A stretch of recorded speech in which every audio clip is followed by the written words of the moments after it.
You are listening to Venus Rose, interactive spiritual Q&A and the power of sound. Music is like sunshine. Hello, conscious souls. How have your days been? How are you feeling? Thank you for tuning in. This week especially, since we are already bathing in the energies of the solstice gateway that is opening steadily. Summer solstice in the northern hemisphere, and winter in the southern one. It is a standstill, a pause, so to speak, where the poles of the earth have the maximum tilt towards the sun. Now our days are going to get shorter again in the northern hemisphere. My friend Erica once said approximately 2 minutes a day is what she realized. For those of you like me who are often outside in nature until late in the evening, this is a shift that is definitely felt. Many spiritual teachers and astrologers out there are speaking about the high crystalline frequencies that are coming in to assist shift Mother Earth and us who are physically here inevitably with her. We are heading into a new era. The heavyweight planets Pluto, Neptune, Saturn and Jupiter that shape the collective are now in different signs than in recent years. Uranus is also going to change in a few weeks. For all those of you who feel a bit dizzy and would like to explore the reasons for this in your personal lives further, or simply want to check on how the current energies affect your personal life, you can book a session with me. Just send me an email, which you can find in the show notes. If you come via my Buzzsprout website, there's a Send Us a Text button, which you can hit to send us a message if you like. Depending on where you are in the world, the sun is changing signs today or tomorrow to join Jupiter in Cancer, emphasizing our emotions and all things family and home. It is a water sign, and I've always referred to the Cancer energy as a river. It's water, energy and motion, a cardinal sign, which means it initiates things like summer, or in the southern hemisphere winter. It is like the spring, the source of the river. I love this energy. Many of my closest friends have prominent Cancer placements. Very lovely, empathic beings who unfortunately sometimes do not listen enough to their intuition. Since we are still on the cusp between Gemini and Cancer, I think it's the perfect moment to answer questions about communication in love relationships. Gemini rules communication, putting things out and spreading them just like the bees do in the northern hemisphere at that time. And Cancer has the ability to feel intensely what emotions are running through us. And where are emotions the most dominant for us? Yes, in our romantic relationships. So, let's begin. My first email was from Sandra, who asked, "What do I do when my husband repeats things again and again, although I have already reassured that I have heard him, but it somehow seems it does not get to him?" Thank you for being so open.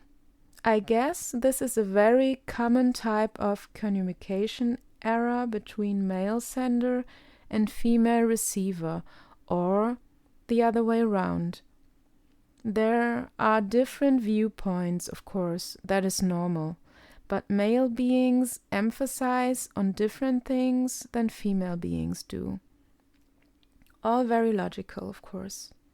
But it is crucial for our communication to be aware about this. Our subconscious drives us to about 95% in all that we do, and determines what we feel is important to us in a particular moment. What did I say? I will repeat it.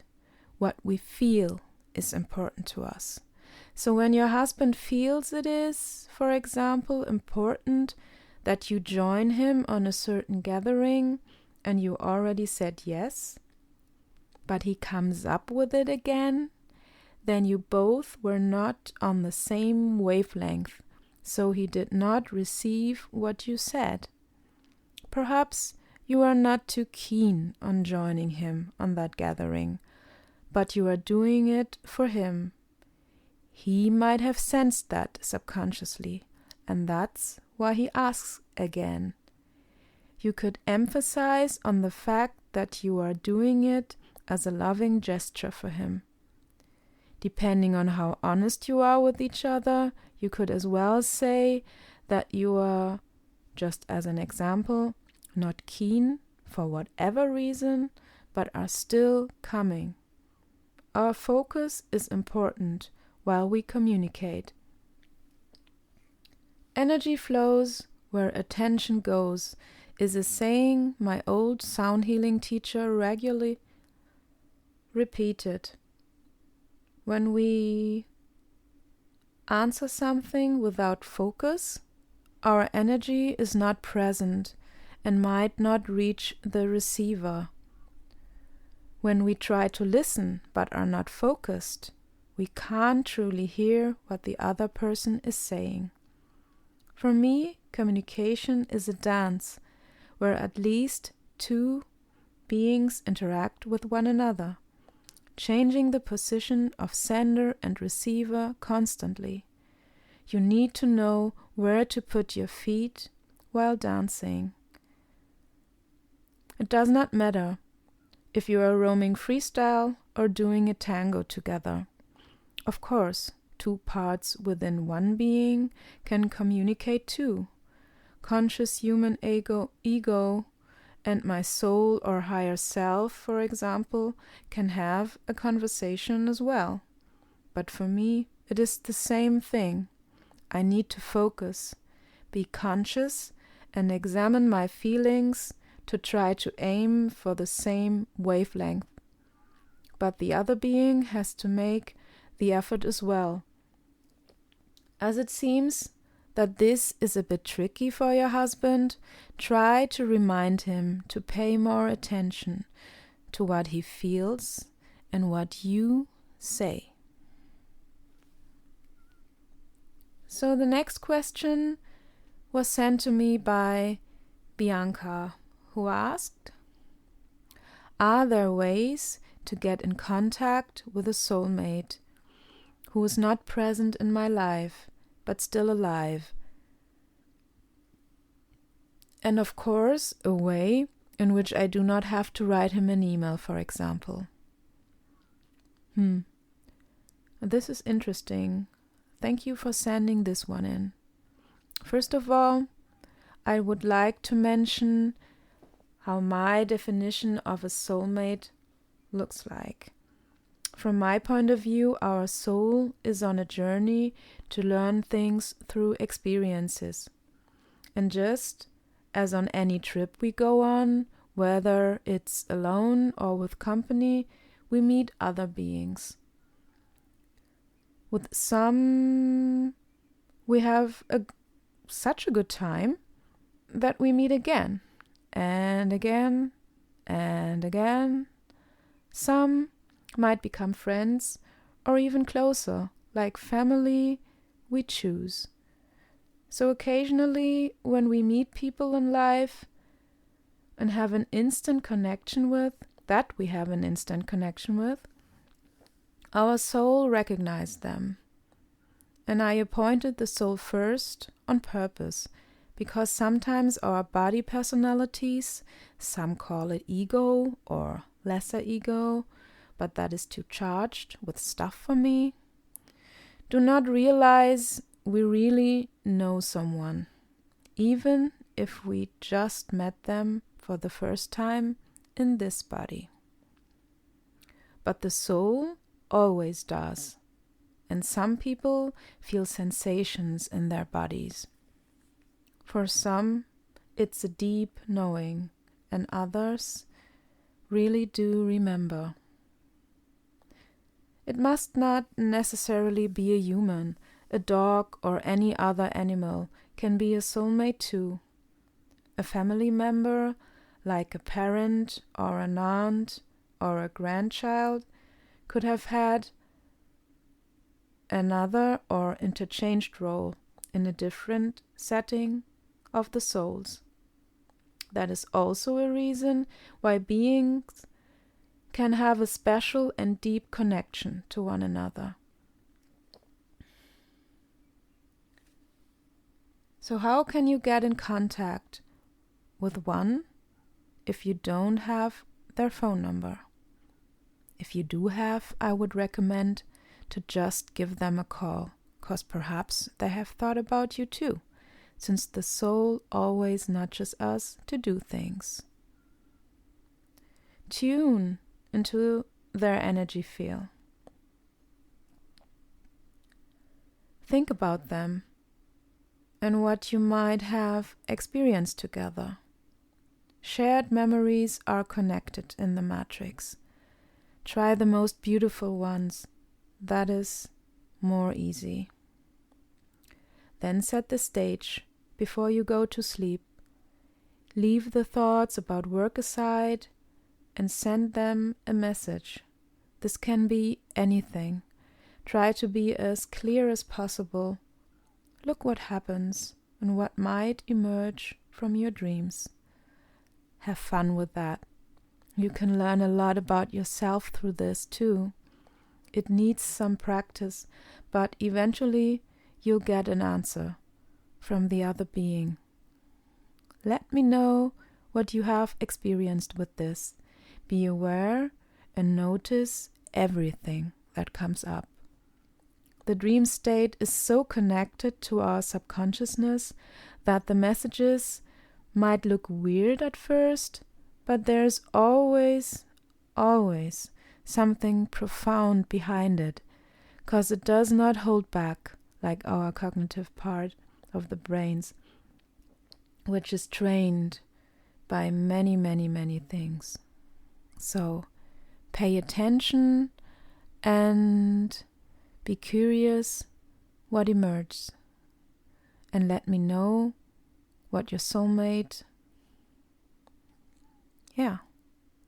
sends you. So the next question is from Christiane. We had a question from her before. She asks, how can we make our conversations feel like moments of true connection? Thank you for this question.